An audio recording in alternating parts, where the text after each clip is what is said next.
Ladies and gentlemen, welcome back to the True Life podcast. We have a great show for you today with an amazing individual with a topic that, if you haven't been in contact with the topic we're going to talk about, then strap on your seatbelt because eventually you will be. We are here with the one and only John Allen, who wrote an amazing book called Keep Calm and Cope with Grief.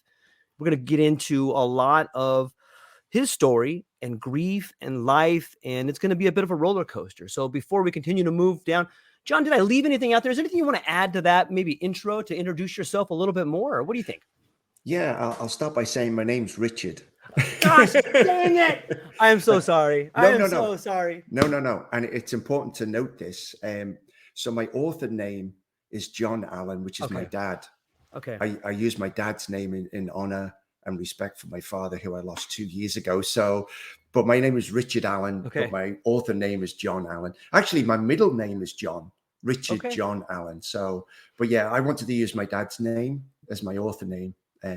Obviously being very special to me. So, otherwise great. I'm glad to be here. It's beautiful. Yeah. I love it.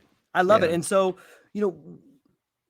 as before people jumped on, you and I were talking a little bit about, after reading the book and understanding a little bit about your story, I didn't know whether to tell you, hey, I'm sorry, or congratulations, and maybe we could just take it from the top right there. It's an interesting premise, and I'll hand it off to you. Yeah. So what happened, George, was really weird because I was working for an insurance company for 15 years. I was really lucky and blessed. I loved the job. I got to travel America as a trainer, and I got to meet so many people, literally thousands of people, right? From California to Florida to Ohio, Texas, everywhere. And it was all free, right? I didn't have to pay. It was my job. And I loved it. And then when the pandemic started, I guess it was early 2020, wasn't it? Certain companies, including the one I worked at, was making cutbacks. Anyway, they shut down the head office here in Raleigh, North Carolina, where I live, and I lost my job.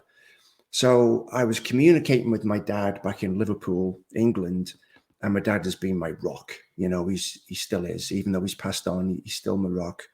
And I told my dad, and he said, don't worry, son, you'll find another job. Everything will be okay. Mm-hmm.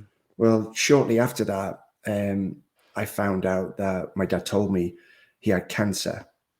And of course, I was devastated and crushed. And me and my fiance flew over there to see him.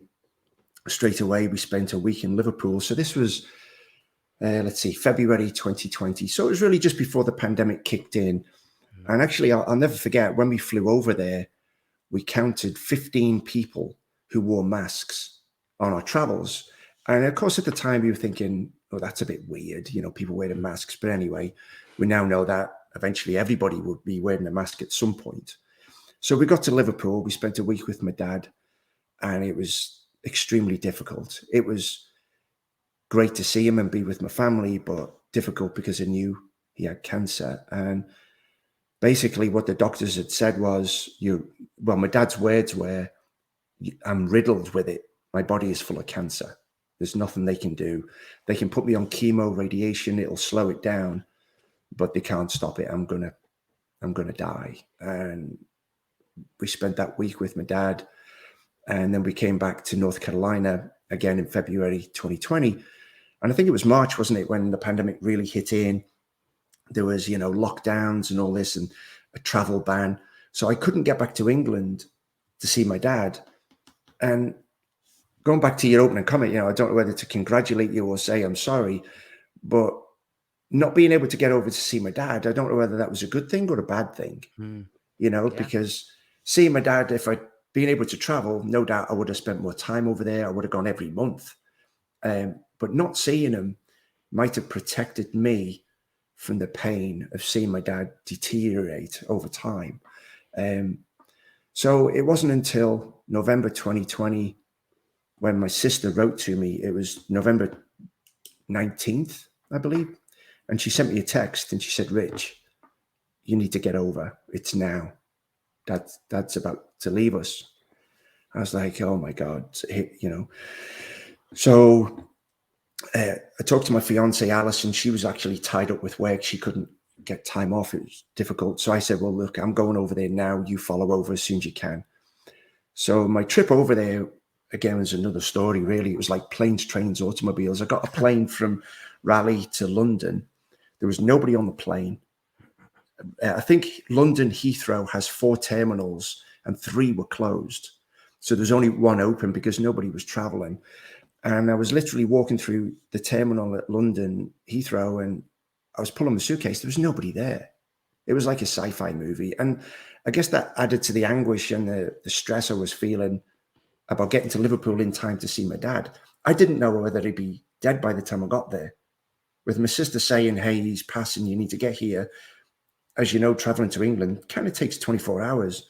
So I left on the 20th, but it wasn't until the 21st, the Saturday morning, I was at London Heathrow. I then got a train from there to Liverpool. Again, it was empty. And then my brother-in-law, Stephen, picked me up at the train station. And I was in his car and we got to the house. And again, I thought, am I in time? You know, I dropped the suitcase at the hallway, ran up the stairs, went into his bedroom, and I got the shock of my life. He was sitting up in bed watching a Western. Like he loves Clint Eastwood, right? And John Wayne. And I'm like, Dad. And he looks at me and he goes, you know, bloody hell, what are you doing here? You know? And I was like, I climbed up on the bed and I squeezed him so tight. And I sat on the bed with him for maybe an hour just talking. And he looked great. And I was like, wow. So my mum and my sister are there and we went downstairs, had a cup of tea. And they were telling me what was going on with the doctors and the treatment at chemo and everything. But 2 days later, he was gone. He passed. And I'm like, to this day, Georgia, I'm still in shock. It's like, how does somebody sit up in bed, eating his toast, drinking coffee, whatever, and talking to me, and then 2 days later, he's taking his last breath, you know? It's like, it's amazing how life can leave us so quick. And thankfully, I was there, right? I was holding his hand. My mum was there, my sister, her husband and 2 children, my niece and nephew, Matthew and Rosie. So we were all there holding his hand as he took his last breath. And it's still in my mind, you know, it's still, I'm sure anybody who's lost a loved one will never forget those moments. I guess I am lucky to be there to see my dad pass, right? Some people didn't get that chance. I know certainly during the pandemic, it was even harder. But oh my gosh, I mean, I was thinking about it before, and I've said this before to other people. There's 2 occasions or 2 moments in my life that have changed me as a person. One was the birth of my daughter, and the second was the death of my dad. You know, when my daughter was born, she's 29 now. And wow, it's a game changer. If you're a father or a mother, you know, when you have a child, it's like, whoa, you change, right? Yeah. But the same thing when I lost my dad. When I lost my dad, it changed me. My outlook on life. I cherish every moment. I'm spoiled with what I have around me. I'm totally lucky, even though I lost my job.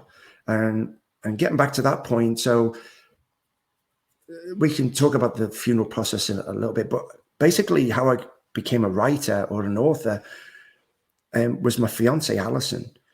So, you know, when you go through losing a loved one, so much happens, you know, whether you're organizing the funeral, the obituary, the eulogy, there's so much that goes on.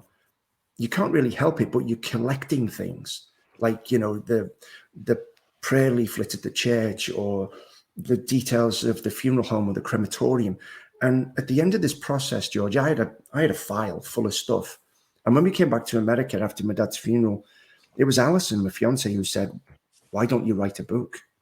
You know, Rich, for 15 years, you traveled to America communicating, right? Training people. You'd be great at writing a book. Now, I shouldn't say this, but my English is terrible. My spelling is awful. If we didn't have spell check on a computer, I'd be in trouble. So she pushed me towards this, and I thought, well, I'll give it a go.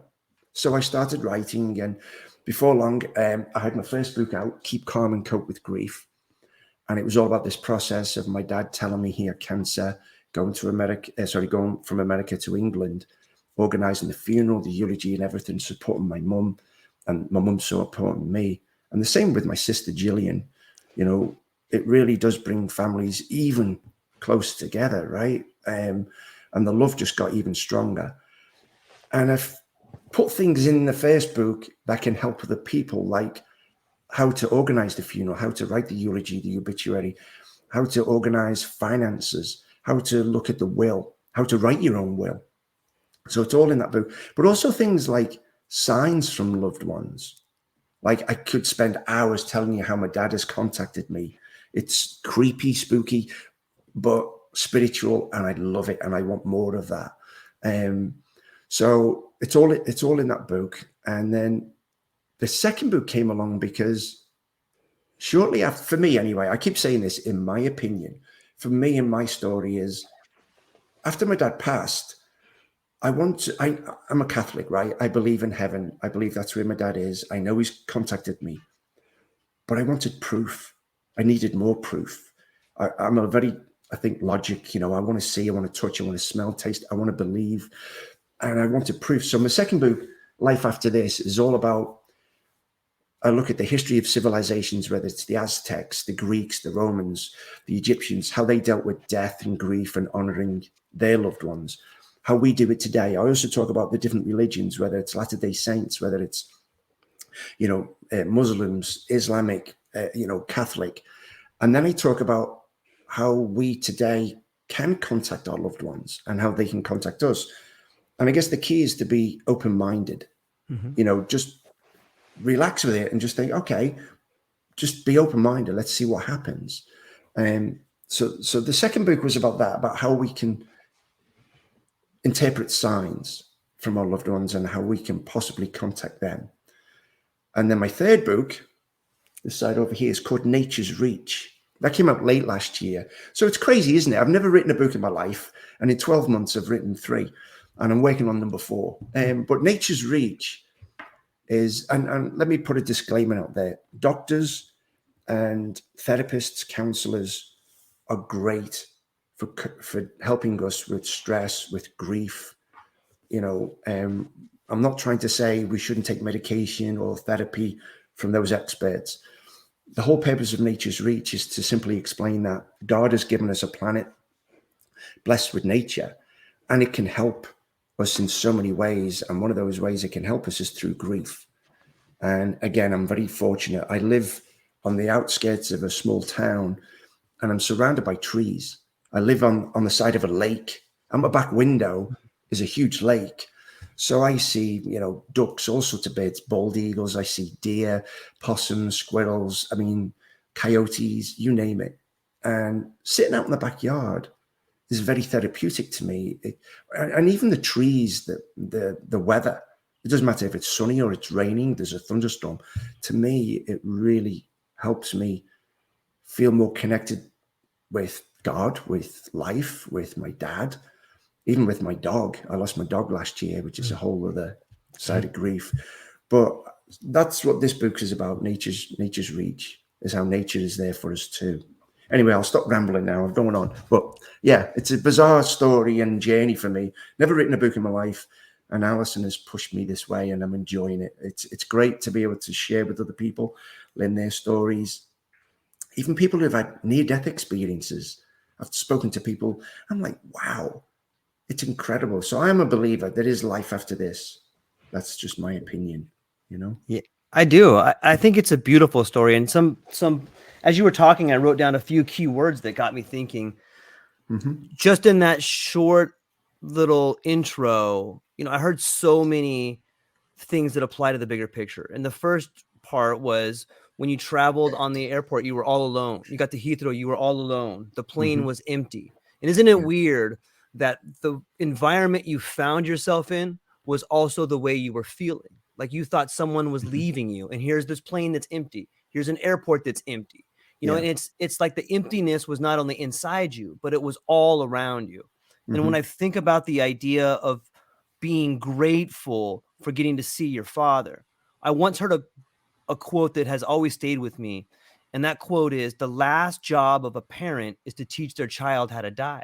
And what better way for you as a son or a daughter to come rushing into the arms of your dad because you're worried and he's fine. even Yeah. though he's going to die.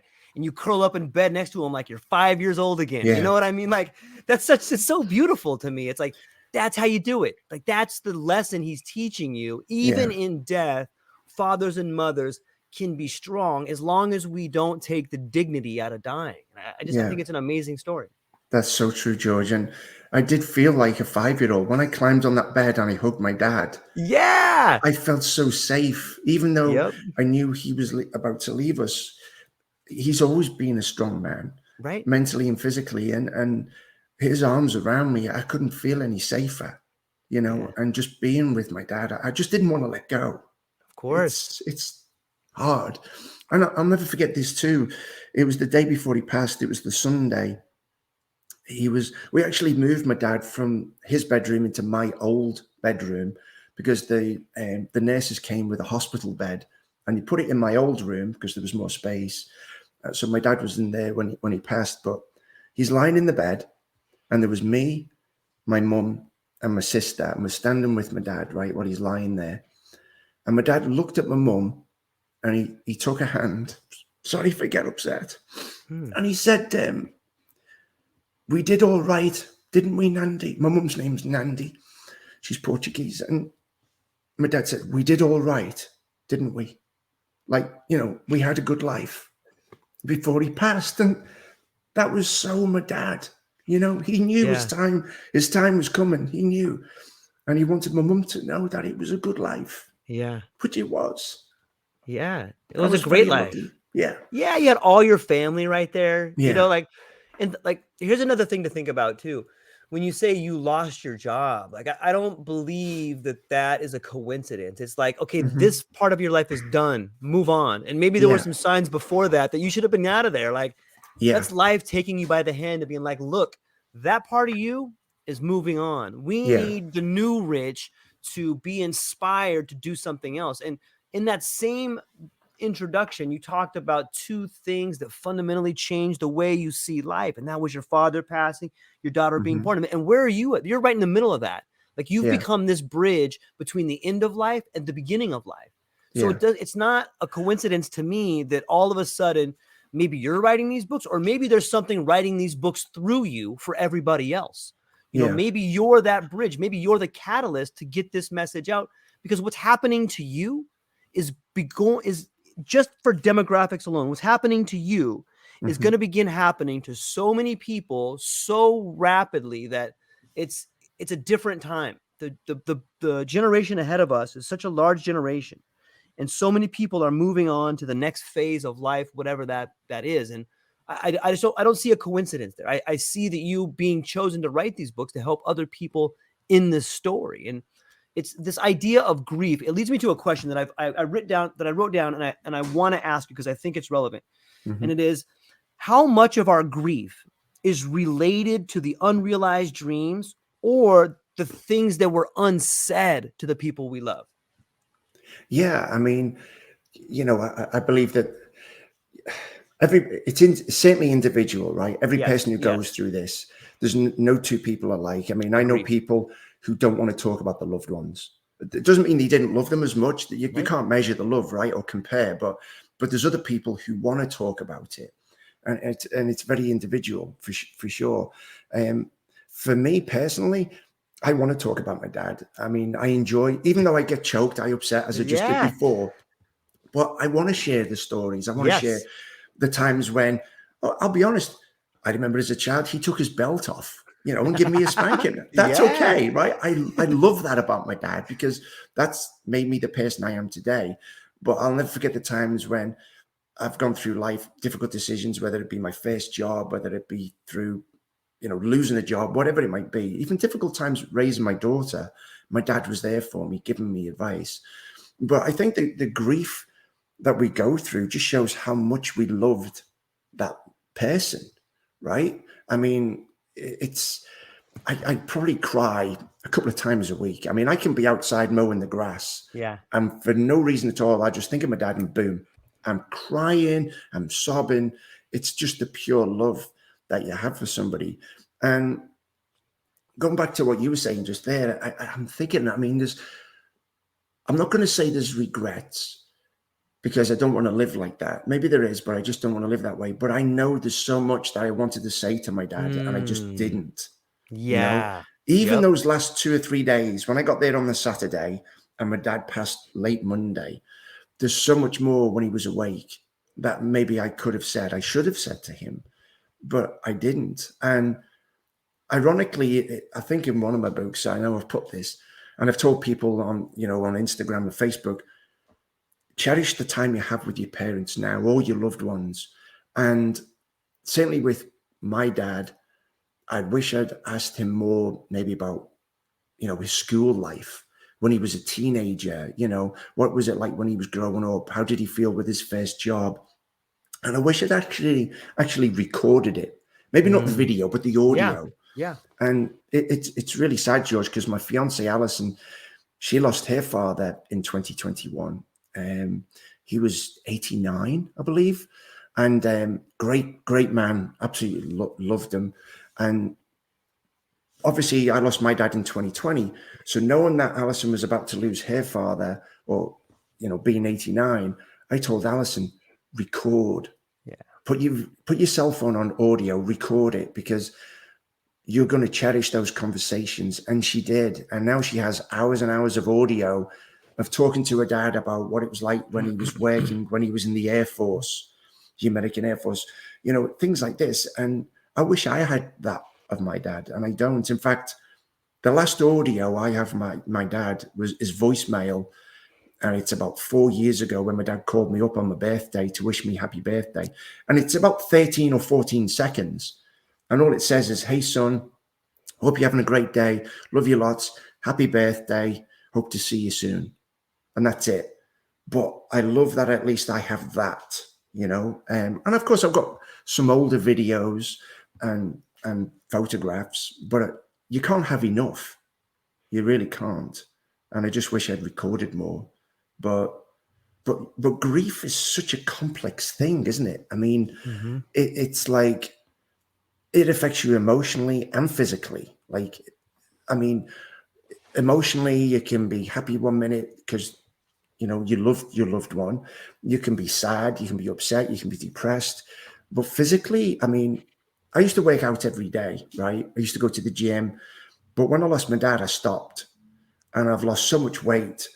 And only I guess it was a month ago, I've started exercising again. I could pick up dumbbells, 100 pounds each, like 200-pound dumbbell, 100 in this hand, and I'd be on the bench pumping away at the gym. I just stopped because the loss of my dad, I don't know what it was. It just shut me out. So many areas of my life just collapsed on me, and going to the gym was just one of those things. It's only recently, as I say, I've picked it back up. But yeah, grief is, I've been lucky, I had a traditional upbringing. I had my mum and dad and my sister. My dad worked 9 to 5.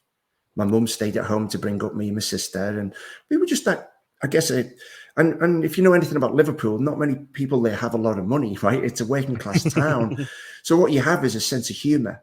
Yeah. And that's what our family was like. A typical Liverpool family. We were always laughing, playing games like charades or Monopoly, things like this. Yeah. We walk everywhere. And I don't think my dad got a car when I was 16 years old. So we took the bus, the train, we walked everywhere because we didn't have a car when I was younger. We used to get hand-me-down clothes. And, that's just the way it was. But we were happy, and that upbringing of happiness, I guess, made it harder to lose my dad. But it's made me who I am today. And my mum and dad were always helping people. They give you the last pound or dollar. They give you some food if you were hungry. That's just the way they were. They were always helping people.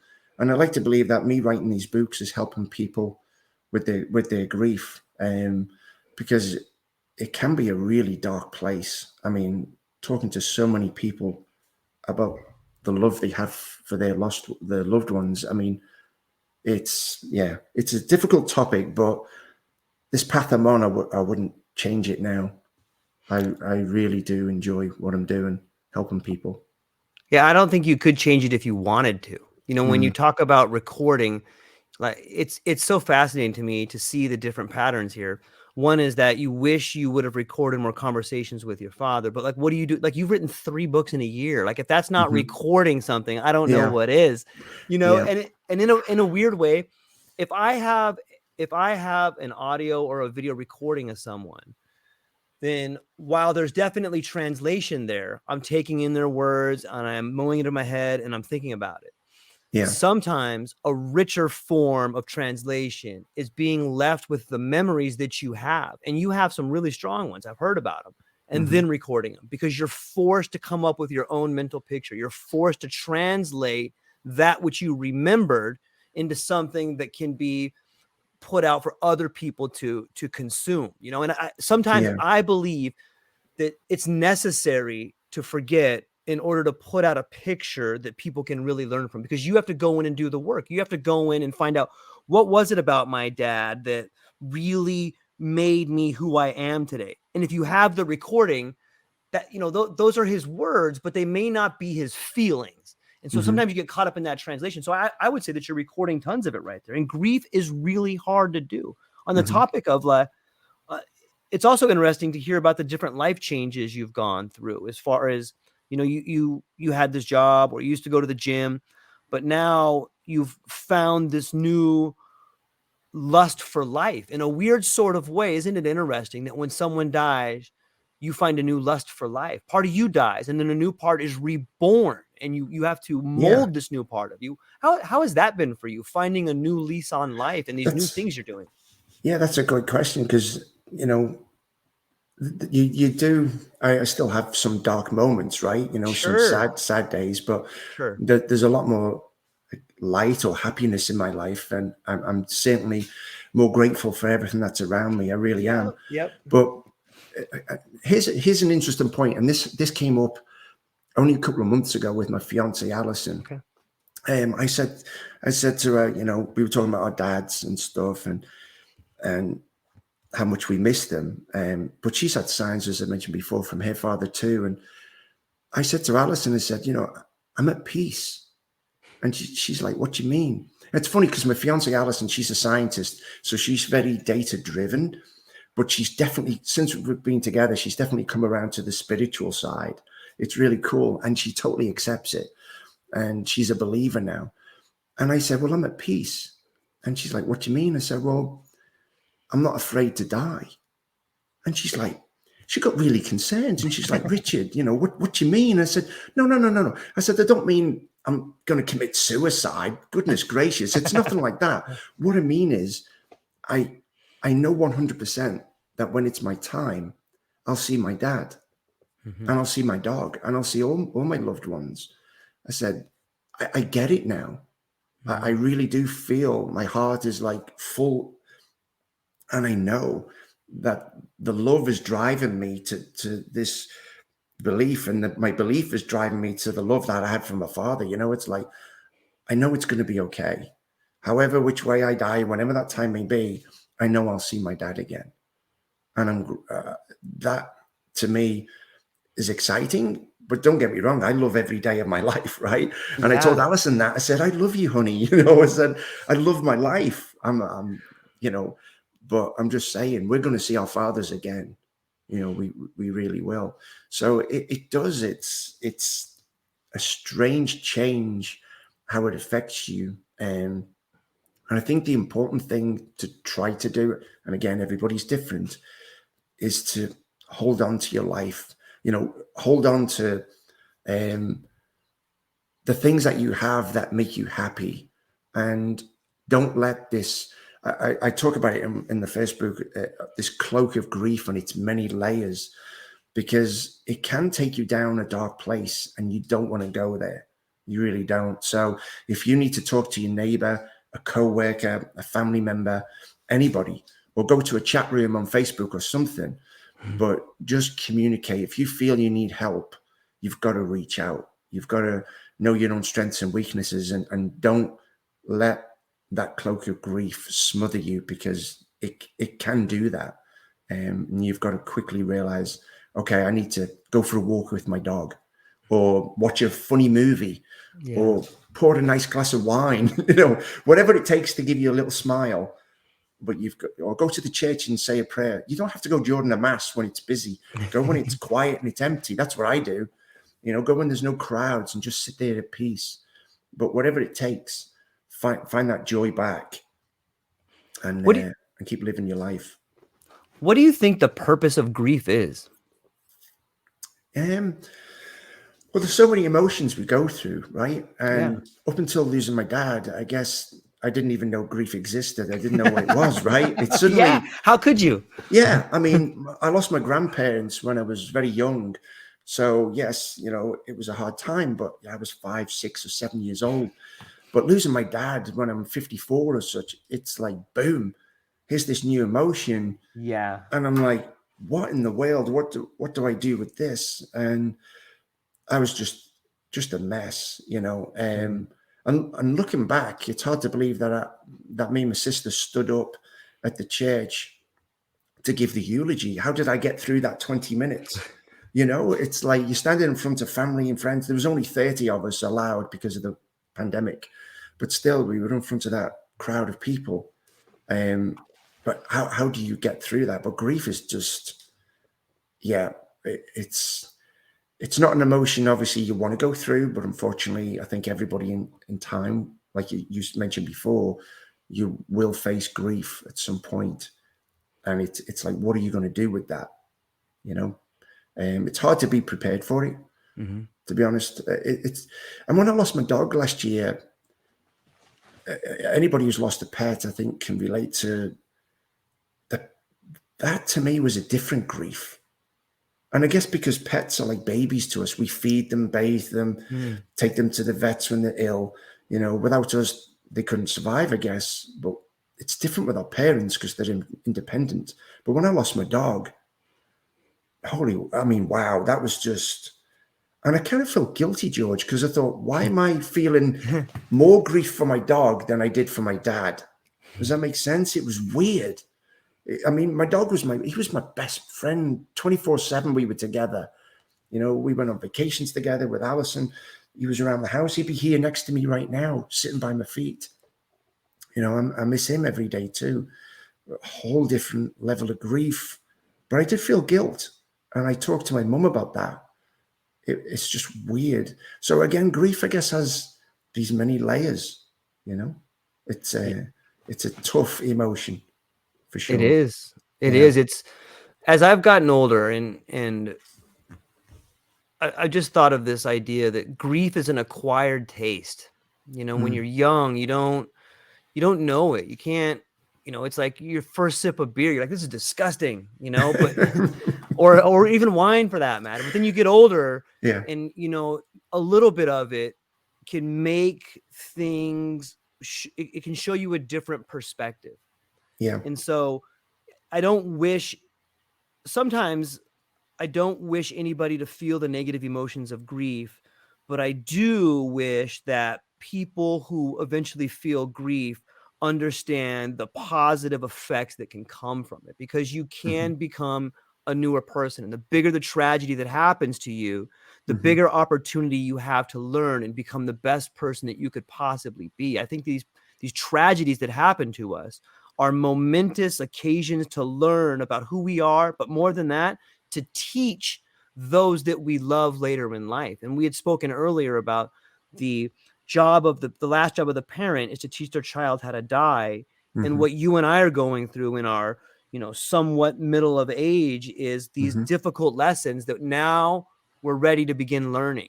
Sometimes we think that we've become an adult and we've learned so much, but the truth is you never stop learning. And the older you get, the more difficult the lessons become, because you've mastered all these other ones, or hopefully you've begun to master them there.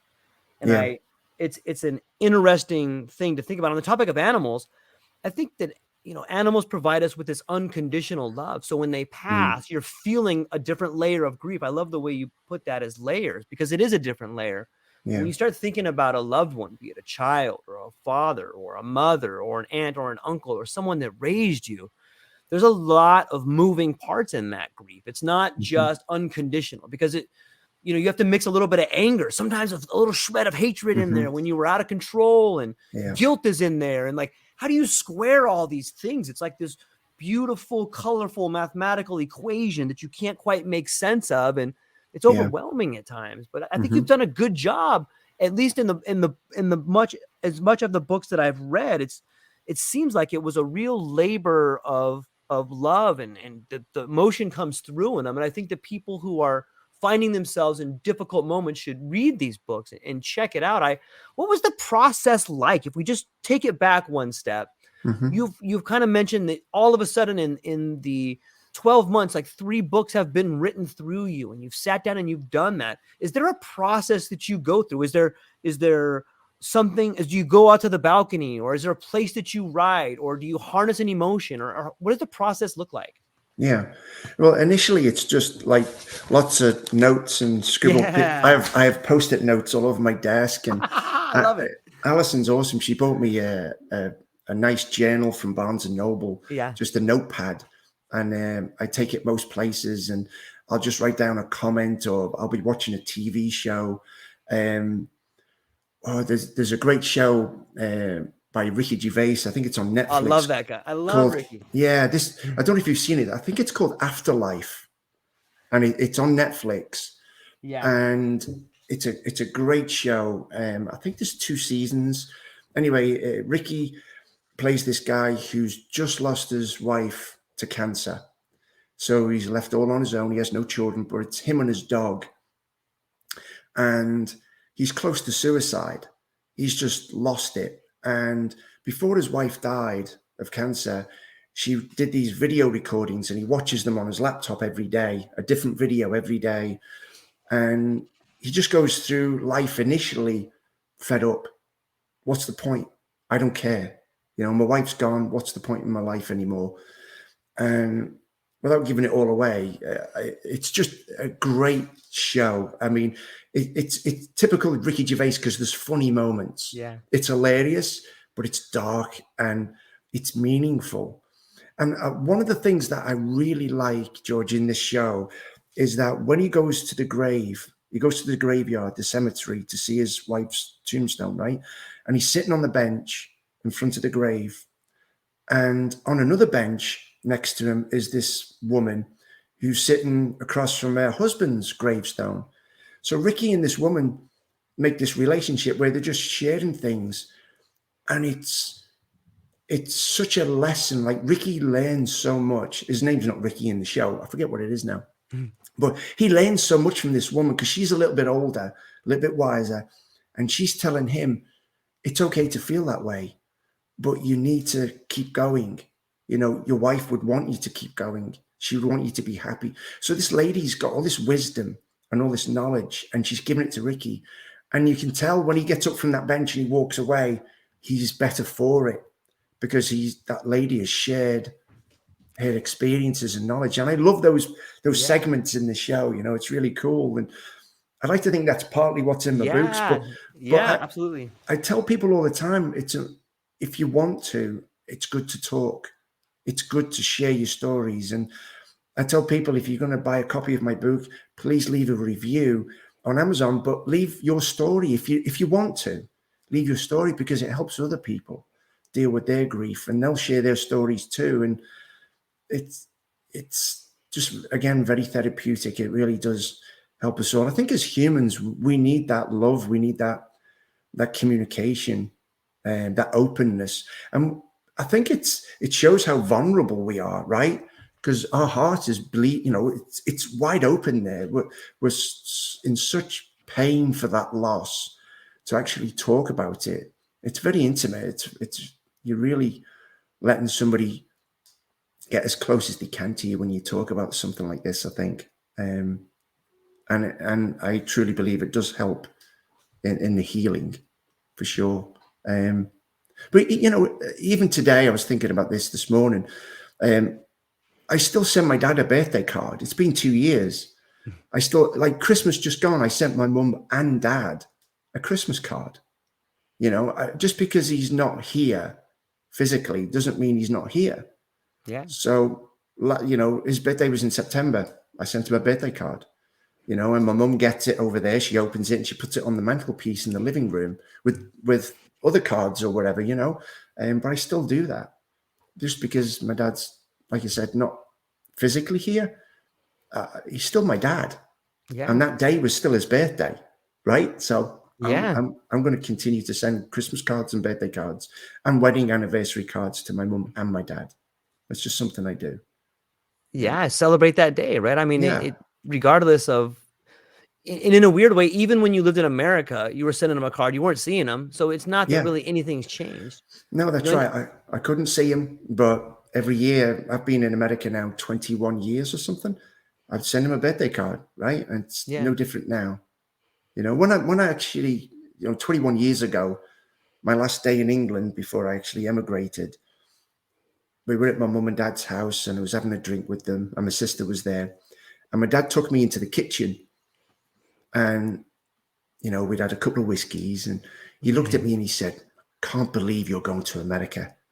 You selfish little boy," And I was laughing. I was like, "Oh, come on, Dad." He goes, "The only way I can cope with this, son, is if I tell myself that you're going on a vacation and that one day you'll come back, because I can't accept that you're going to America and I'll never see you again." Mm.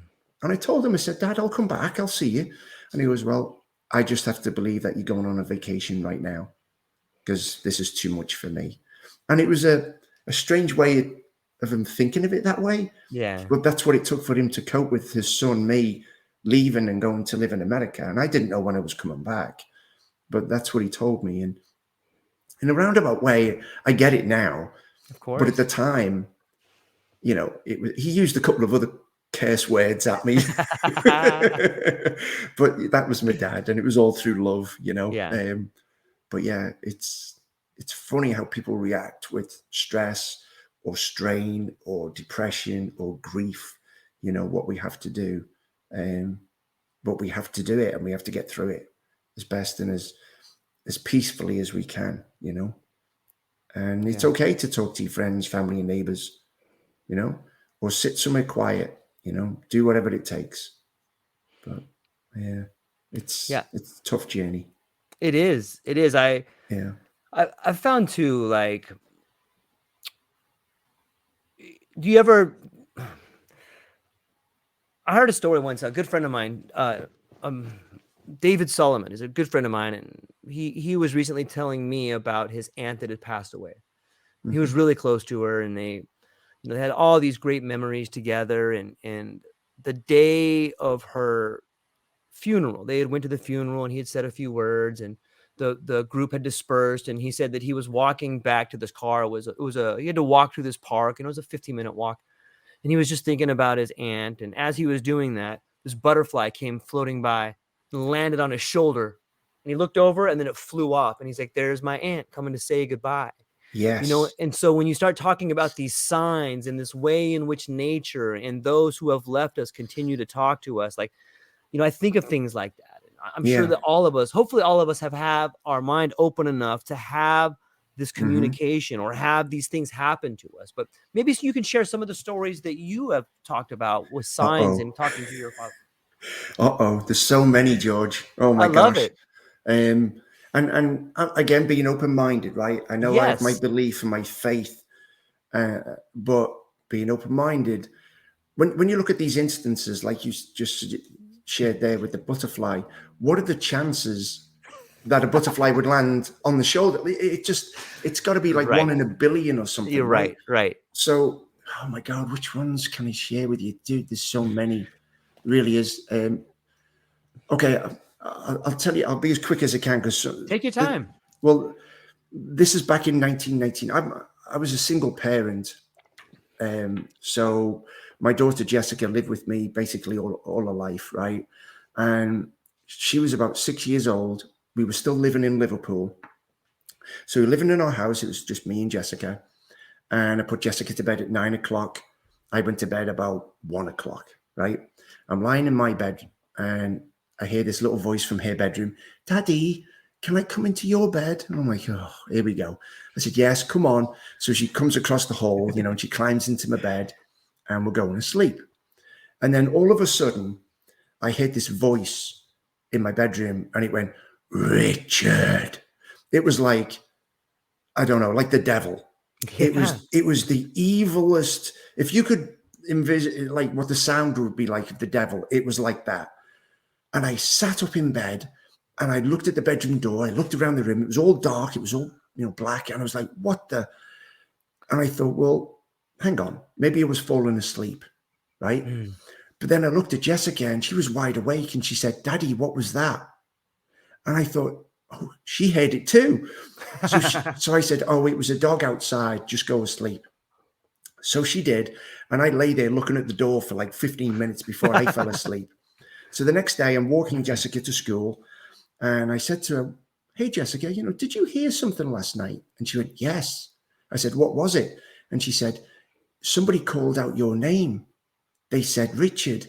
And I was like, okay, well, have a good day at school,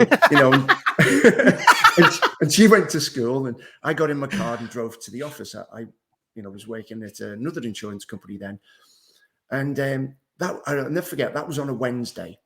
Now on the Friday evening, she went to her mother's for the weekends, right? So Friday night, I'm home alone and I had this nice hot bath, bubbles and everything. I had a glass of wine. I was playing some music. I lit some candles. It was a weekend. I love my daughter, right? Obviously, but having the house to myself was real nice. And I'm lying there. Anyway, I heard the voice again, but this time it was quieter. It was Richard, Richard, Richard, 3 times. And it was like, come here kind of thing. So I jumped out the bath. I put my robe on, ran around the house. Everything was closed. There was nobody in my house. So I picked up the phone. I called my mum. I said, Mum, you're not going to believe it. I've just heard the voice again. And she went, get out of the house. She's screaming at me down. She said, come to our house. You can't stay there. And I was like, no. I said, it's fine. Anyway, I went to bed that night. And it's the only time in my life I actually locked my bedroom door, which makes no sense, right? Because if it's a ghost, it's not going to be stopped by a door. Anyway, so that was on the Friday. And then it was the following Monday, I heard the voice again. And this time I was in the kitchen and the voice was upstairs. And it just said, Richard. And I just ignored it. And that was it. So you fast forward 6 months. And I have a cousin called Stephen.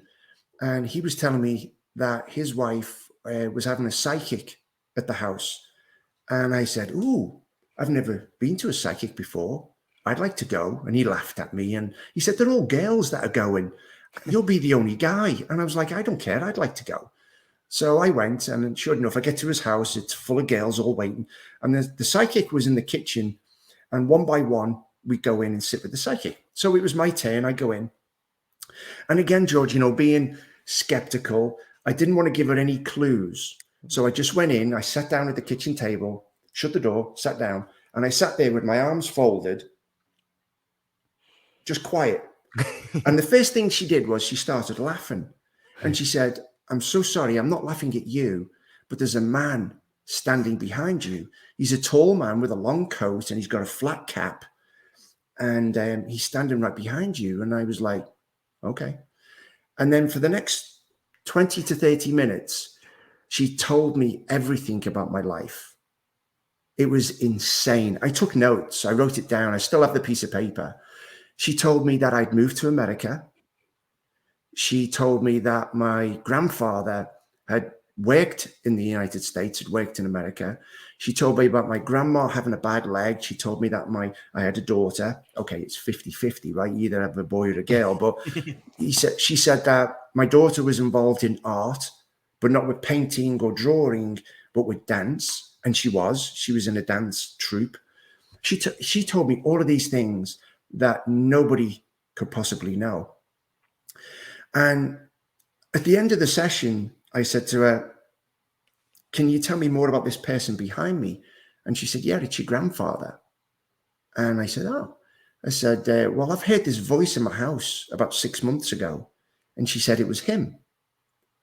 I was like, oh, well, why would he try to scare me? And she said, he's not trying to scare you. He's trying to wake you up. He's trying to tell you that you're going nowhere with your life. And he's trying to shake you and say, you need to make some changes and that you are going to move to America. And I was like, Anyway, 2 years later, I was moving to America, right? It was just weird. But after that session, George, right, I went to my mum and dad's for dinner, and I walked into the house and I sat down and I told my mum and dad everything this lady had told me. And I said, it was my dad's dad, my grandfather. I said, hey, Dad, did my grandfather, like, did he work in America? Because she said he was a tall man with a, long dark coat, flat cap. He was a man's man. She said he would like to, he commanded respect, and he was very strict, but he regrets it now. She was telling me all of these things. So I was like, so I told my dad, and it's the only time in my life I've seen my dad look scared. I told my dad all of this, and he was terrified, and he went, stay there. And he went upstairs, he came back down, and he handed me this photograph. And I wish I had one of the books with me, because it's in the book. And it's a picture of my grandfather on the Woolworths building in New York on the top, because he was one of the guys from England that came over to help build the building. And I'm like, how would she know all of these things? And my dad said, yeah, he was a man's man, and he was very strict, and he did regret it. I know that. But how would this woman know all of these things? And she even told me that my grandfather would like to finish work, go to the pub and have a drink, just one drink with the men before he went home to the house. And whenever he walked into a room, somebody would give up a seat for him out of respect, because that's the kind of man, the stature that he had. And my dad looked at me and he went, oh my God, yes, that's exactly what he did. He used to go for that drink, and he did command respect wherever he went. He was that kind of strict person. And I was like, how did she know? So again, that made me believe that some people are gifted. Oh, I'll tell you that real quick on this other story. Yeah. I'm sorry to ramble. Not at all. It's beautiful. At the end of this session, right, this psychic looked at me and she goes, Richard, you've got the gift. And I said, excuse me? And she goes, yeah, you can do what I do. You can communicate with the afterlife. I was like, no, I can't. She goes, no, you can. And I was like, I just thought it was funny. I told my cousin, he laughed, and that was that. So let's fast forward. Since that time, it was another 10 years. I was now living in America. I'll tell you this one last story, because this one is crazy, right? This is relating to your butterfly. So I come to America with my daughter, Jessica. She was 8 years old at the time. And we made friends here, of course, right? And one of the friends I made was a couple who were Italian, and they had 2 boys. And sadly, they lost one of the boys. He drowned in North Carolina. His name was Luca. He drowned on one of the beaches here in North Carolina. And she decided after that, losing her son, she was going to move back to Italy. So they left. They went back to Italy. And a couple of years later, she wrote to me by email, and she said, hey, Rich, her name was Simona. She said, we're coming back to the United States to see friends and such. Would you like to get together for dinner? I said, yeah, sure. So it was a Friday night, and she wrote to me and she said, we'll meet at such a place for dinner. So we did. And the restaurant had like a outdoor patio where you could sit out. So we were sitting outside on this patio, having a couple of drinks and just talking. And she was talking about Luca, the son that she lost. Yeah. And I don't know what it was, but when I got home that night, I said goodbye, and everything. I got back to my house. Jessica had gone to bed. And I'm sitting in my living room, all the lights are off, everything, TV, everything's off. And I thought, I don't know why, I'm going to try and talk to Luca. So I said, Luca, if you're here with me now, give me a sign. And I got this cold air blow on the back of my neck. Oops, black on the back of my neck, right? Blew on me. And it freaked me out. And I was like, whoa. And I looked around, the ceiling fan was off. But again, being logical, I thought, well, it could have been anything, right? Could have been anything. So I went to bed. That was the Friday night. Saturday morning, I get up, I'm in the backyard, I'm doing some yard work. It was a gorgeous day. And I'm pulling up weeds in the backyard. And out of nowhere comes this huge black butterfly, like as big as my hand. And it's doing this, and it nearly hits me in the face because I'm kneeling down, I'm on the ground, and it comes right in front of my face. I pulled back I was like, whoa. And I watched it as it flew over my deck and it went into the neighbor's yard. Massive black butterfly. It's like, what was that? Strange. I'd never seen a butterfly in my yard, right? So later that Saturday, I get another email from Simona and she said, hey, my plans have changed tonight. I'm free. Do you want to get together for another dinner? I was like, yeah, of course. So we went out to dinner again and we're sitting there talking.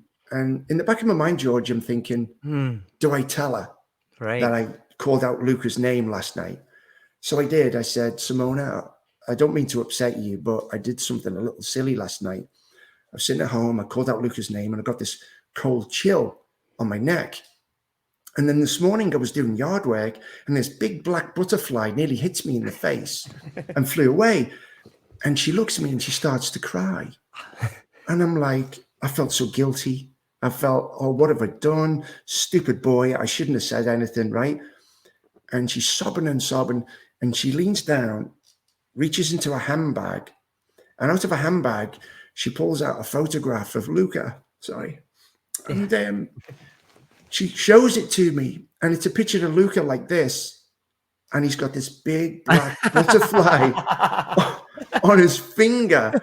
And I'm like, oh my God, what are the chances that I call out his name? The next day, a black butterfly nearly hits me in the face.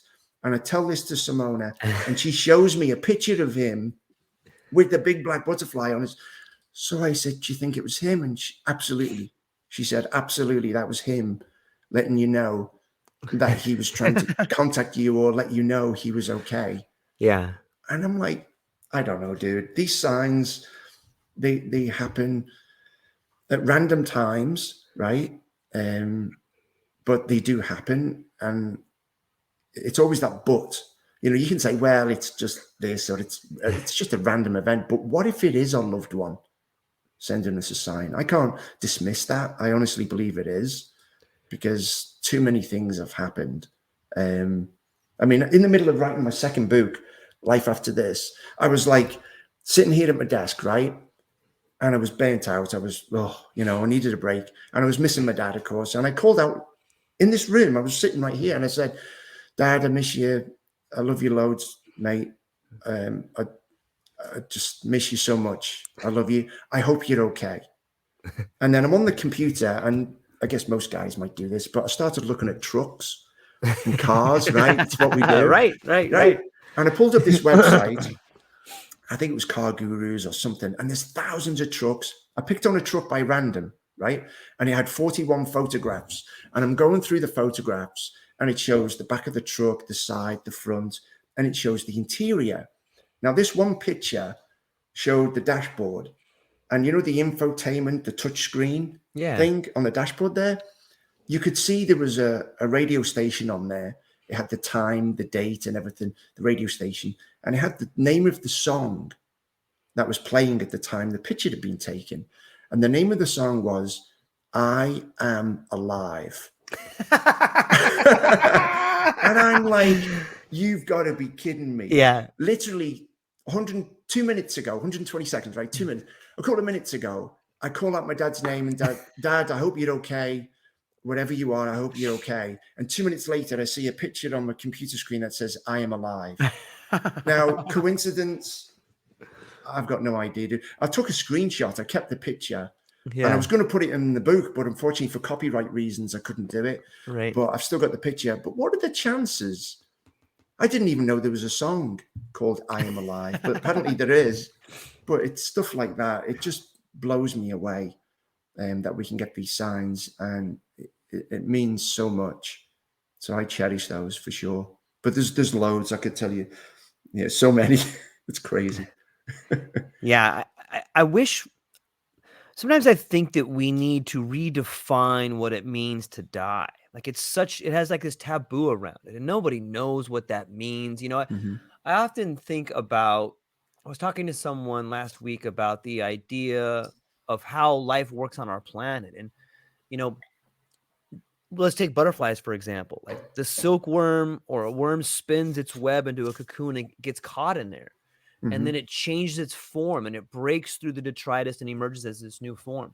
Like, why would that be any different for us? Like, why wouldn't this world we live in, and if you look at the language we use, like we spin this web of words around us for 50, Mm-hmm. 60, 70, sometimes 100 years. We build up this little environment right around us, and sometimes it has loved ones, but most of us build up this little environment, and inside this environment that is our lives, that is our day-to-day things that we do, we are changing our form constantly, from child to adolescent to adult to a little bit elderly. And in doing so, we're changing form the same way a caterpillar changes its form.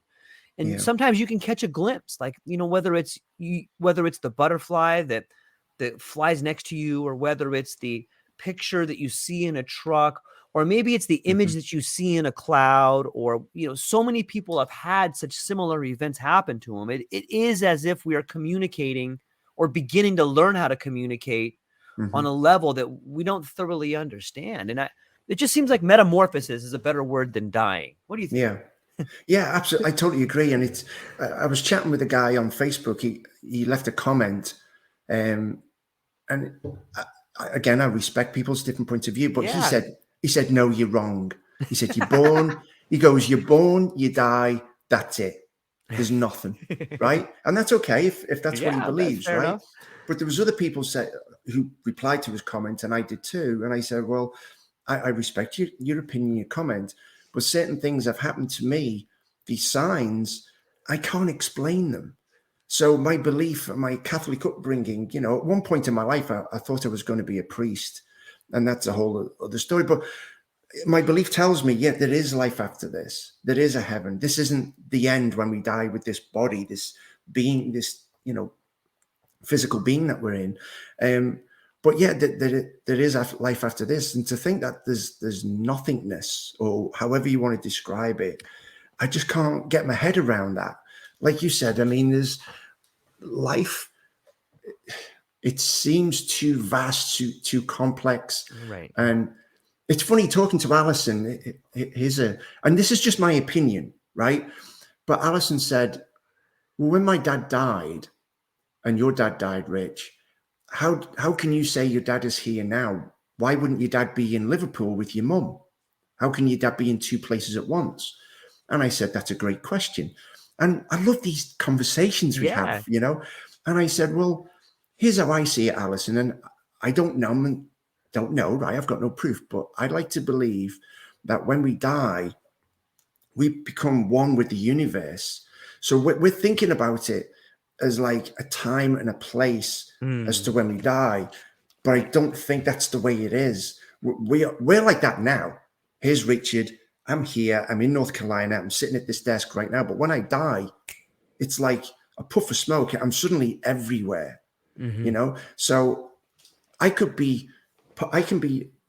believe I could be part of the universe, and I can sense, feel, and absorb the love from my mum, my sister, my daughter, from Alison, if I was to pass before, or any of those people.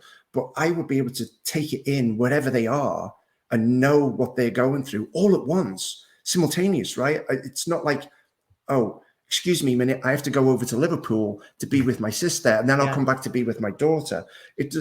We're looking at it the wrong way. But I love those conversations with Alison.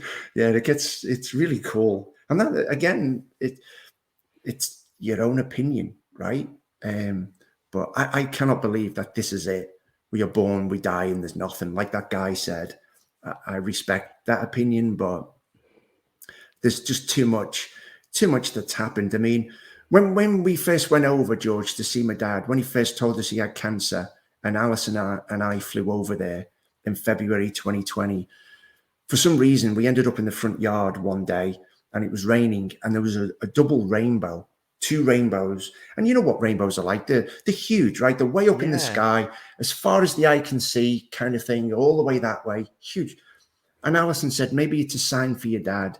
The chemo's going to work. He's going to survive. Well, obviously, it wasn't that kind of sign. He did pass. Well, fast forward 2 years, last September for his birthday, a week before his birthday, I had a birthday card, and it was raining here at the house where we live. And I walked down the driveway. I put the card in the mailbox, And as I ran back to the house, because it was pouring down, I came into the house and suddenly the rain stopped. The sun came out. And I said to Alison, I'm going to go outside and look for damage because there was a lot of wind. The trees were going crazy. Anyway, I went outside and I couldn't believe what I saw. There was a rainbow in our backyard, like literally a 30-foot rainbow that went from our shed and touched the side of the house. And it was bright with all the colors, super strong, bright, a 30-foot rainbow. I'm banging on the door to Alison. Come out, come out. She comes out with a camera. And I said, look at this. And she starts crying. She goes, is it your dad? I said, I don't know. I think it is. She said, did you just put his birthday card in the mailbox? I said, yeah. And I turn around and here's this rainbow. Yeah. So now we're like, and I did take a picture, and that is in the second book, Life After This. And it was just, I mean, I've never seen such a small rainbow right there, you know? Yeah. So given that 2 years earlier, we saw one at my dad's house, a huge double rainbow, we kind of connected that to my dad, that we see the rainbow now and we think of my dad, but to have one right there, that was just crazy. So I can't explain that. Actually, I walked underneath the rainbow and I looked at it from both sides because I thought it was. That's amazing. Yeah, it was just weird. It's fascinating. I think it speaks volumes to coping with grief and understanding, or at least attempting to understand. Like, how beautiful is it that losing someone we love so much gives us such a new appreciation for life. Yeah. Yeah. I mean, we can't ignore, obviously we should not ignore our memories of our loved ones, right? Good ones and bad ones. I mean, there's a bunch I could tell you about my dad, how he, like when I bought my first motorbike, my dad was furious. You know, he was not happy. You're going to kill yourself. It's reckless and all this. And he spoiled the day. I was excited. I just bought this brand new motorbike and my dad was spoiling it. But there's many, many more, of course, where my dad accepted the motorbike in the end. But many more moments, my dad showed so much love towards me and I wouldn't change 1 second. But we can't ignore this. I believe it's my opinion again. We can't ignore the signs. Yes, we have those memories of our loved ones. Now they've left us. But should you see these signs, whether it's a white feather, a hummingbird, whatever those signs are, a butterfly, these surreal moments that shock you and you think, what is this? Like, it's got to be, I honestly believe it's got to be a sign from our loved one. Mm-hmm. And that is just such a special moment, you know. Moments like that you just will never forget. And like you say, Alison has them too for her father. It's I can't explain it. It's got to be our loved ones. And I've told Alison and said, hey, if I go before you, I'm going to send you signs. You can be sure I will, you know. It's like she gets in the car and she's driving to work and she'll call me up and she's crying. Oh my gosh, are you okay? And she's like, yeah. But I put the radio on and my dad's favorite song came on. As soon as I turned it on, it started playing. What are the chances, you know? So it's just little moments like that. But it's you've got to be open-minded. Yeah. And you can't force it. I mean, in the second book, you know, where I talk about communicating with your loved ones, you can't send an email or a text message and expect to get a response, right? It's not going to happen that way. Right. And I can't sit here and say, hey, Dad, send me a message. And boom, you receive a message. I wish it happened like that, but it doesn't. For whatever the reason is, it just doesn't. And you'll if you're open-minded, and it'll just happen. And you'll be like, wow. You know? Yeah,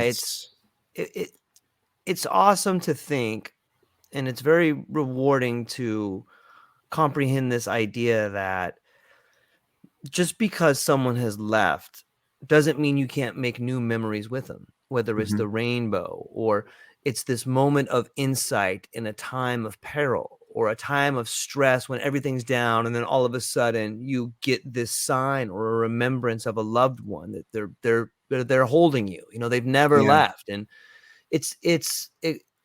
I guess maybe the word faith seems to best describe it in so many ways. And maybe that's why faith has done so much to help us with grief. It's just this idea that the people you love will never leave you, even when they do leave you. And what does that say for you as a parent? Like, that kind of gives you some hope to be with your child or your great grandchildren for some level. On a similar way, like I've never met my great grandfather, and I was kind of estranged from my grandparents for quite some time. And all of a sudden one day when my grandfather had passed away, my dad said, "Hey, George, I know you love reading and I know you love, learning.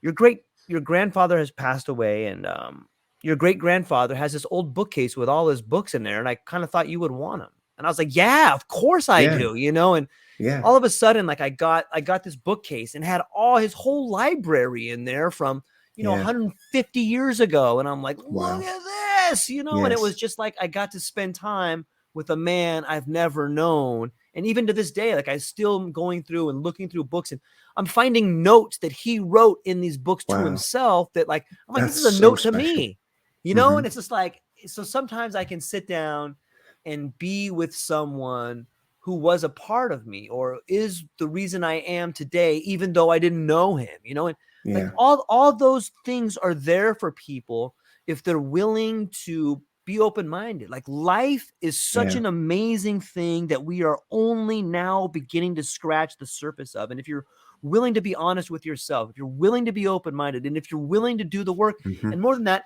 if you're willing to sit down with this thing called grief, what you can learn is immeasurable. Life is so beautiful. And I'm so thankful that you've got out these books and your message is getting out there. Yeah. What is this new? So can you tell us a little bit about this new book that you've got going on?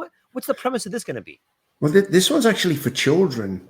Oh, it's really surprising because so many people have mentioned it to me saying, "Oh, you should do one for children." I was like, again, I'm new to writing books, but I was like, really? And they're like, "Oh yeah, because there's so many children out there who lose parents and grandparents, and they deal with grief and they might need some help," right? And I was like, wow, I never really thought about that. And again, as a child, I lost my grandparents. I actually had a brother that I lost when I was 3.5 years old. So I'm super young, right? But I still remember that day. My brother died when he was 3 months old from acute bronchitis. But that day he passed, I can remember the ambulance turning up. I remember the paramedics coming into the house. I remember my mum screaming so much anger and just distraught, of course, as the paramedics walk out the house with my 3-month-old brother. And I still have those images. But today, I would not have thought about writing a book for children who go through grief like that. But yeah, so it's a picture book. I'm actually working with an illustrator.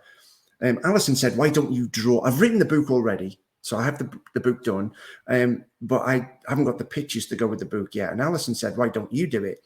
I can't draw. I can doodle. Right. She said, you can do it. And I was like, no. So I'm actually working with an illustrator who's going to do the pictures for me. And that should be out, I'm hoping, in about 6 or 8 weeks, but probably about 2 months. Yeah, something like that. But I'm excited. There's a great theme to it. I don't want to give it away right now. Yeah. But it's a little based on faith, on a spiritual side. But I don't, again, so when I write these books, I don't sit here thinking, okay, I want to write a book. What can I do? What can I do? It just comes to me, and this one came out of nowhere. And I was like, I looked at Alison and I was like, I've got an idea. And she's like, ooh, write it down before you forget. Because she loves talking to me about my ideas. And I did. And then it's just grown. And like I say, I finished the script of the book. And now I just need to get the illustration done. And it should be out in about 2 months. So I'm excited about that, to see how that one is received by the people out there. Because so far I've had great feedback on these books on Amazon. I mean, I think it's like 4.7 stars for each of them. And they've all been #1 bestsellers. on Amazon, only for a day. It's funny, if you write a book and put it on Amazon, you probably know this, right? Sales go up and down so much that one day it's a bestseller and the next day it's not, and it is what it is, right? That's just sales, I guess. But yeah, this has been a total thrill for me. But going back to your point, George, it just reminded me that about faith and belief. And me and Alison couldn't have a more different upbringing in the sense of our faith, because I was brought up, I was an altar boy. I went to a Catholic school. The school I went to, my teachers were priests. And then at the age of 16, I went to seminary school. Didn't work out. I wasn't going to be a priest. But all of that religion in me and throughout my youth, I guess, it's still with me now. But I guess as I've grown older, I'm just hungry for that proof. I want the evidence as well. I know my faith tells me you shouldn't need the proof, but a part of me does, but Alison's gone the other way. Yeah, she went to church sometimes as she was younger, but now that she's met me, she's suddenly, the scientist in her has taken a backstage, and now she's more of a believer. Like, yeah, she sees signs from her dad. She believes there is life after this, that this isn't the end when you die. So it's funny how the two of us have complemented each other. Like, her knowledge for wanting facts and data and science has come onto me more, and my faith and belief and just that in knowing itself that there is life after this has gone on to Alison. So it's like you say, we have some fascinating conversations where we bounce things off each other, and yeah, it's really cool.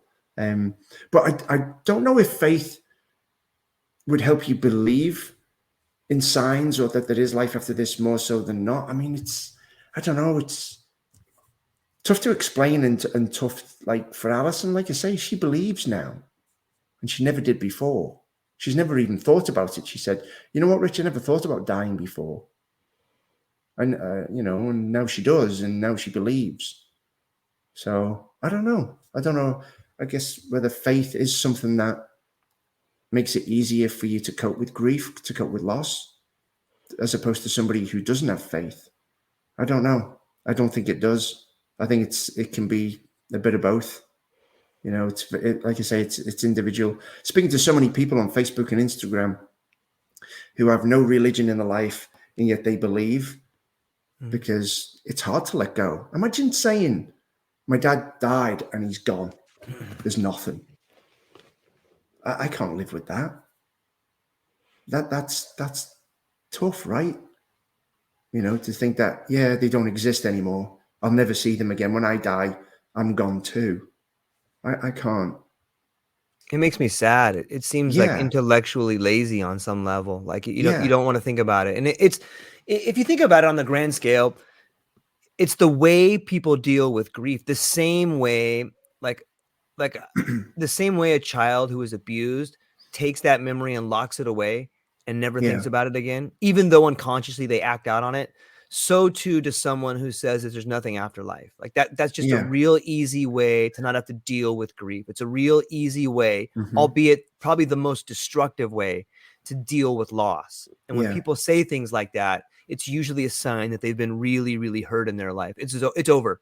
It's done. That's something a parent says to a child who's been abused. We're done talking about it. And we're locking it over there. No one ever brings it up again. It's hard. Not healthy. Yeah. It's destructive. And people, I know, because I've been down that road, and I know what it's like to act out unconsciously on people. I know what that's like, and you have to understand why you're doing it. Why am I acting this way? Well, I'm acting this way because of these things. I'm acting this way because I've never dealt with this grief that has been trying to manifest itself and deal with. I'm curious, how has the relationship from seeing your father pass away change your relationship with your daughter? Yeah, because unfortunately, Jessica, her passport didn't. Well, it had expired, so she couldn't fly over to the UK anyway, to England for the funeral, and she was extremely upset by that because she was very close to my dad, her grandfather. But she went ahead and got a tattoo from my granddad.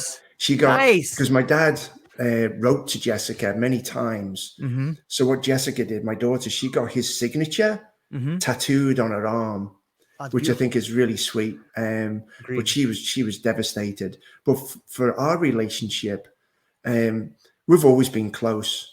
Me and Jessica, being a single parent, we did everything together, and I think she kind of keeps a lot of emotions inside, George.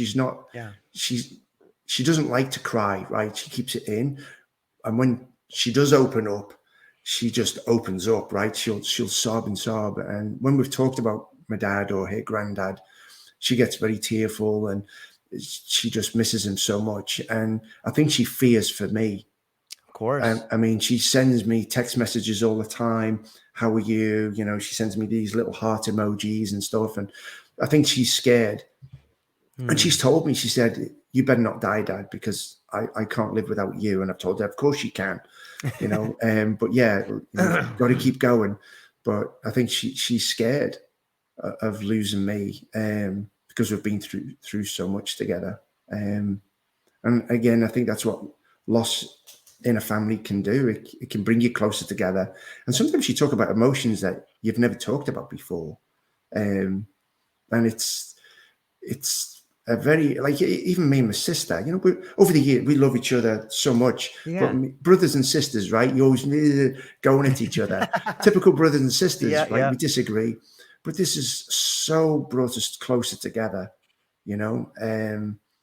I really felt bad because I couldn't get over there during the pandemic, and my sister was there every day. Mm-hmm. So I felt guilty in the sense that I couldn't help, and Gillian had to do everything for my mum and dad.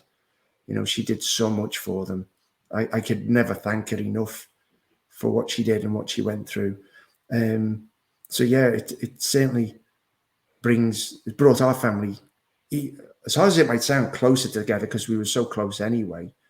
And going back to your earlier point, George, it reminded me, talking to some people about grief and losing a loved one, how they shut it out. Some people have said, oh, I've emptied the house. Like I've got rid of their Yeah. clothes, sold the car, whatever, cleaned out. Well, with my mum, it's the opposite. And when I talk to my mum, she says it's so hard because they've been in that house 50 years, my mum and dad. So all the Yeah. memories are there. My dad fixed the chimney, or my dad fixed the shed, or my dad fixed this or that. And he put the tiles in the kitchen and the floor, and they're still there. My dad did Yeah. all the odd jobs. But when I go to visit, my dad's coat is still in the cloakroom. His shoes are still there. And when I stay there, I sleep in my old bedroom. When I go into the bathroom and have a shave, I open the cabinet and there's my dad's razor with his shaving brush and his shaving cream. It's all still there, as if he'd just gone to the store. And if my dad walked in right now, everything is right there the way he left it, And I like that. I love the fact my mum has left it just the way my dad left it. She doesn't want to take it away or clear it out, Yeah. It's got to be therapeutic for my mum. And my mum's told me she talks to my dad openly in the house as if he's Yeah. there. And I'm glad she does that. I think that's important. Yeah. I wonder, you know what, like have you gone there? Does your daughter know that your mom has all the shoes there, the stuff there, the cabinets open? Does your Yeah. daughter understand the same way your mom feels, the way that you understand your mom feels? Yeah. I don't think I've shared that with Jessica. I don't think I've told her that. I'll have to, next time I go over, I'm supposed to go over in March actually to see my mum and my sister and the family. So I do need to tell Jessica and remind her. I might have done, George, to be honest. I'll have to mention it to her again. And when I'm over there, of course, I take videos and pictures Yeah, and yeah. stuff. So I'll show them to Jessica. But yeah. It would be an interesting book to write with your daughter about how you feel and she feels, and like, I Yeah. mean, it seems like you have a suite of books now, and like, what better gift to give your daughter than that of becoming an author and co-writing a book with her dad that she could have forever? Like that could be the voice Yeah. that you spoke earlier about having recordings, but what about having an actual book with your father? I mean, you're an author, and Yes. she's probably pretty talented as well. Well, it's funny because it was about a year ago, and I'm not sure if I still have it up here, but you know, when you go to Barnes and Noble or any bookstore, they have those journals. What Yeah. are they called again? Where they have a question on every page. Yeah. Yep. And it's one from a father to a daughter, like, what was my favorite color, or what was my first bicycle, or something, things like this. Yeah. What was my first fear at school? So I've started to go through this book, and gosh, it must be like 400 pages, but I'm filling it out, and I thought that's a great gift. And as you've just said, even writing a book about maybe my life to give to my daughter and to share everything that I've been through, and maybe even some input from Jessica into the book. But it's like, I wish I had something like that from my dad, because I know, when I did the eulogy for the funeral, I did some research, of course, on my dad. I found out things I didn't know about my dad. I didn't know that when my dad was in high school, he was in the school choir for 4 years. I'd never heard my dad sing a song in his life, unless he was drunk. But, Right. I never heard him sing, but he was in the school choir. So it's things like that that I didn't know, that I love, but I wish I knew more. I'm sure there was so much more my dad could have told me that I don't know. And maybe over time I'll figure it out. My dad was into the family tree. He'd gone back probably about 200 years in the family tree. When we read the will the day after the funeral, my dad actually left the family tree to me. And it was kind of bizarre, George. Me and Alison were there for the funeral. We get to Manchester Airport in England to fly back to North Carolina. And I'm literally carrying in this big satchel the family tree. And it was just such a surreal thing to think my dad's family history is in this bag with me, and I have it here, and I do need to go through it. There's just, my dad was a stickler for details, so he had birth certificates, death certificates, photographs of houses where everybody lived. It was so much detail. He had medals from, my grandfather, my great grandfather, who fought in the wars, the Second and First World War. He had copies of the medals they had. He did so much research. So again, I'll learn a lot of the family from going through all of those details.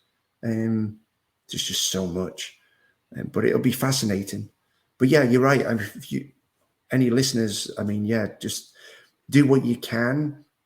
And it's not like looking at the dark side of life thinking, oh, one day I'm going to die and da-da-da. No, don't think of it that way. Just think as it as a gift, right? It's going to be a blessing to the people that you leave behind, whether it's your son, your daughter, whoever. But you leave them a book, a journal with all those questions answered. Yeah. I think that's really cool. Yeah. Yeah. So I got some people that were in the chat that maybe we could address. Would that be okay? Maybe I can put their comment. Okay. Yeah. This one is from a beautiful young woman, a friend of mine, like a sister to me, an amazing woman. Mm-hmm. She recently lost her father, and she says, I can't wait to sit down with some tea and listen deeply to this. Thinking heavily today of my own father, my own dad, who was always the first to call me on my birthday. Like, what if you could reach into your books and pull out like something for Stacy? Like what for someone who has recently lost their father, who done so much for him that they looked up to, like what do you have any words of wisdom that you could give to her?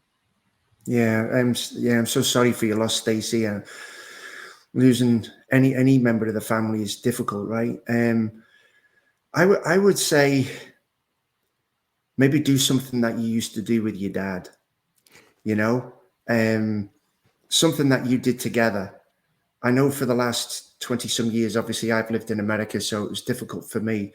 But I know that when I visited my dad, one thing we like to do, I don't drink much, and neither does my dad, but we would pour a whiskey, and that was such a special thing. So for you, Stacey, if you did something with your dad, maybe you went fishing together, or maybe you used to walk together in a particular park, or there was a park bench somewhere that you used to sit on together. Maybe there's a TV show that your dad loved to watch. Maybe you could watch an episode, or your dad's favorite movie. I would certainly. I do things like that now. There's a English comedian. He's passed away now. His name is Dave Allen. So he has the same last name as we do. And I remember as a child, my dad used to watch this comedian all the time. But as a child, I didn't understand the jokes. You know, they were over my head. But now I watch those episodes on YouTube and it's bittersweet, right? It's like, it makes me sad, but it makes me happy because I know those episodes my dad watched. He watched every one of them. So I would do that, Stacey. I would do something that you used to do with your dad and you'll feel that closeness. I'm sure you will. Yeah. That's beautiful. Thank you. Mm-hmm. Stacey, we love you.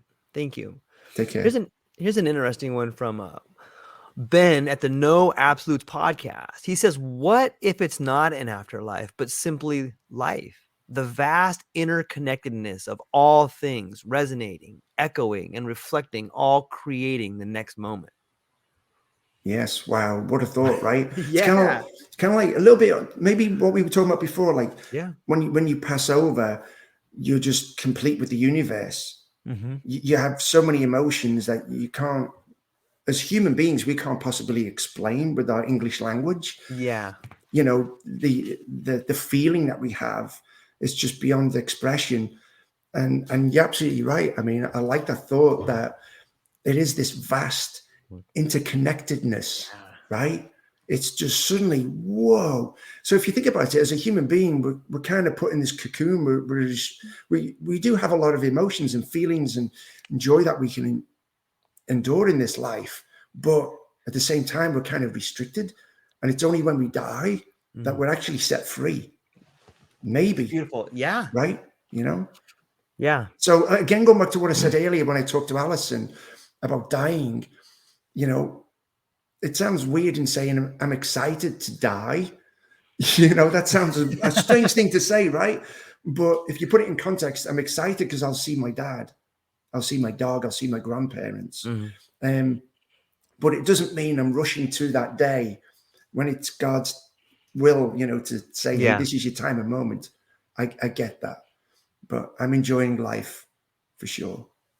Yeah, that's a great point because when it's said superficially, it can come off in a way of like, this person has a death wish. They want to die. Exactly. You know? But the truth is it's inviting you to live every day to the fullest when you say something like that. Like, yeah, when that day comes, I'll be excited for that. But right now, I'm excited for this, you know, and but because I know that's going to happen, you know, you're not living in fear. I have a good friend of mine named Ranga, who we have a lot of talks and we, you know, born in the Eastern tradition and I'm from the Western tradition. He has some very interesting insights. And one of them is that he sees so many people that what they do is based on a fear of dying. And I think he's even gone as far as to say that almost everything people do, the majority of people do, is based on a fear of dying. And I challenged him on that. And he's like, well, look at the way people act out. Look at the way people live their lives. Why don't more people fulfill their dreams? Why don't they do these things? It's because they're afraid to die. And if you look at the people who are truly enjoying, truly living their life to the fullest, these are people who have made peace with death. And the ultimate irony is that they have come in contact with death. They've been really close to it, whether it was a child, a loved one, a father, a mother. They've been so close to death. They've been tempered by those flames and they realize I had better start living my life now, you know, and when death comes its way, hallelujah, I'll be reunited. But, you know, it's so interesting to me that you have to get close to something and maybe even burned by it before you can understand and not be afraid of it. Yeah, that's right. I mean, I'm not trying to put a plug in here for Netflix, but there's another show on Netflix that's about near-death experiences. And I've watched several episodes and you're absolutely right. These people that actually die. There's one episode where this lady was in a kayak and she goes off this little waterfall and she gets stuck in a rock underwater and she's there for like 50 minutes or something. Whoa. And she's dead. And the other kayakers, her friends, pull her out of the water. She's dead, but they get her to the hospital, and somehow she miraculously comes to life, and she has no side effects, like no brain damage, no nothing. It's just crazy. But she suddenly realizes, I need this is a jolt. You know, I'm so lucky. And she talks about what she saw. She felt at peace. Yeah. And she had this out of body experience and everything. And there was nothing to be afraid of, and yet she was dead for 50 minutes or something. It's crazy. But now she lives her life to the fullest because she knows, and she's not afraid of death. Maybe me saying I'm excited to die is the wrong way of putting it, but you know what I mean. I do know. Yes. I do know. Yeah, she's not afraid. I think, we're not afraid to die. And I don't think we should be. But yeah, there's a lot of people, again, it's individual, isn't it? Some people are, some people are not. I mean, you could say, I want to live my life to the fullest. I want to climb Mount Everest. Well, I can't climb. I don't have the finances or the resources, so I can't do that. But what I can do is go out in my backyard and have a cup of tea, and I feel at peace. And to me, that fulfills me. Just relaxing like that, that's me living life to the full, just being relaxed. Yeah. With a nice cup of tea. So you don't have to be extravagant with fulfilling life. You can do whatever it is to make you feel complete and happy, Yeah. That's a great point. I think it also brings to the forefront this idea of lives we're told to live. Like when there's so much out there, whether it's a billboard or television or keeping up with the Joneses or, material things out there that from day to day, we become so anesthetized. I don't know if I'm saying that, anesthetized to life. Like we forget what's important. And sometimes it takes something we love leaving us in order to snap us out of this idea that, hey, you don't need a new Corvette. Hey, you don't need to go climb Mount Everest. Yeah. What you need to do is just be happy with who you are. And if you need to do some things to fix that, then do that.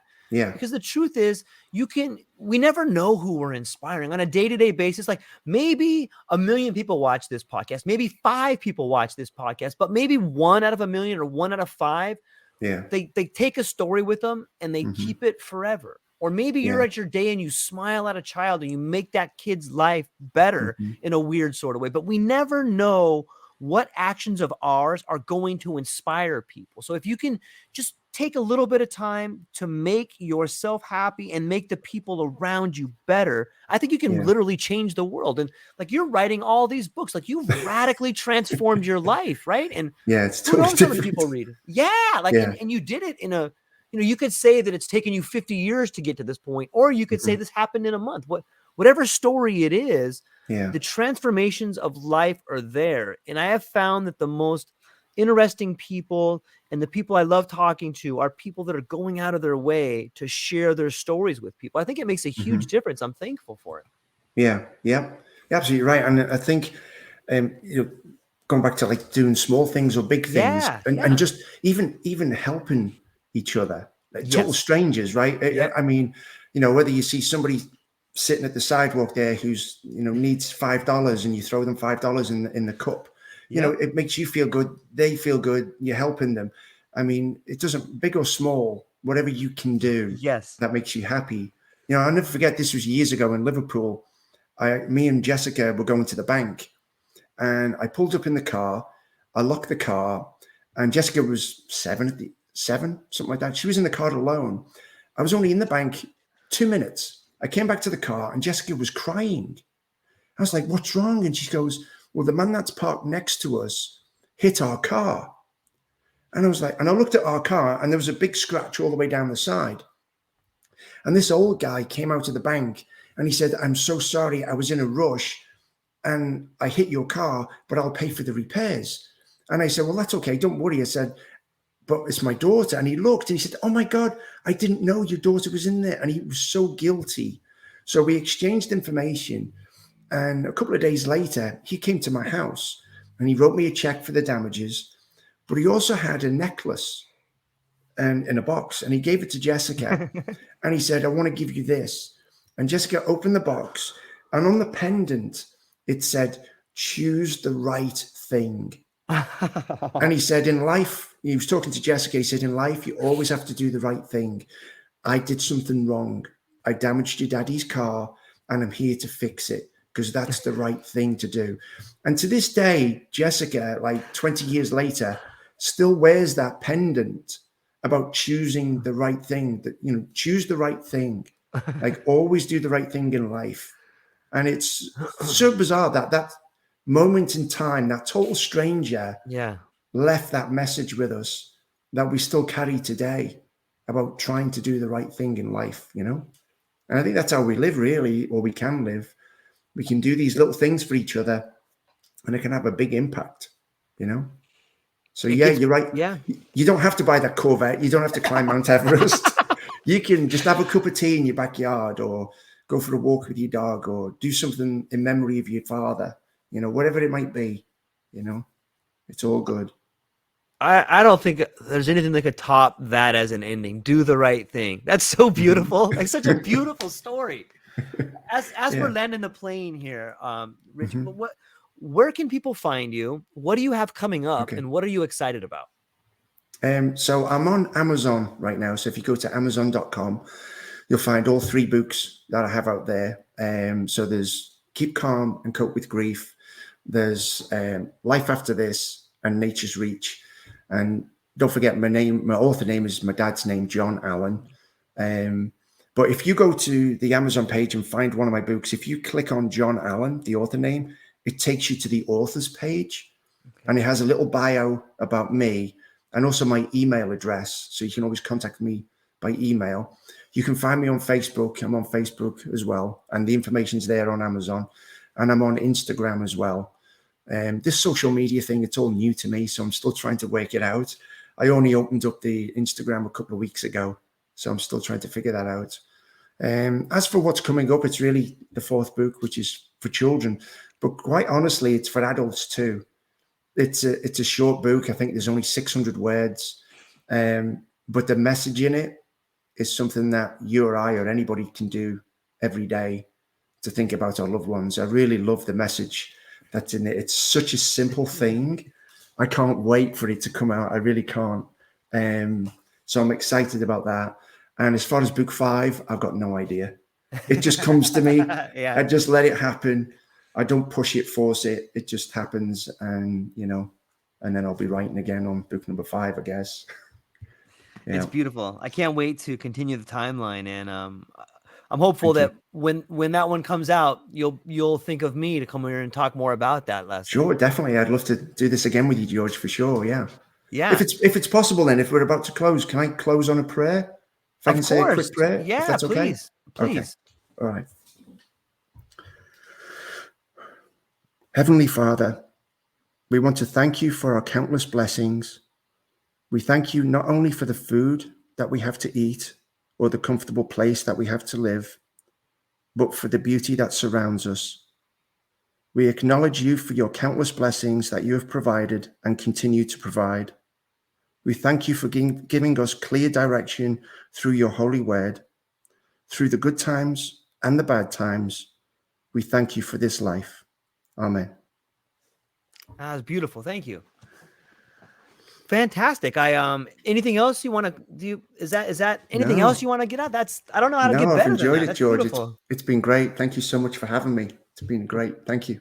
The pleasure's all mine. And thank you for the books, and thank you for being a beautiful person and sharing some stories that are very personal to you and I think resonate with all of us. I think it's a beautiful thing, and I love the idea of doing the right thing. So thank you for that. Yeah. Thank you. Okay, ladies and gentlemen, thank you so much for your time. The links for his book will be in the show notes. Go there, go to his email, check him out, read the books. It will make you laugh. It'll make you cry. And if you're like me, it'll make you a better person. So thank you so much. That's all we got for today. Hang on one second. I'm going to close this out, Rich, but I'll talk to you for one more second. Okay. Aloha, everybody.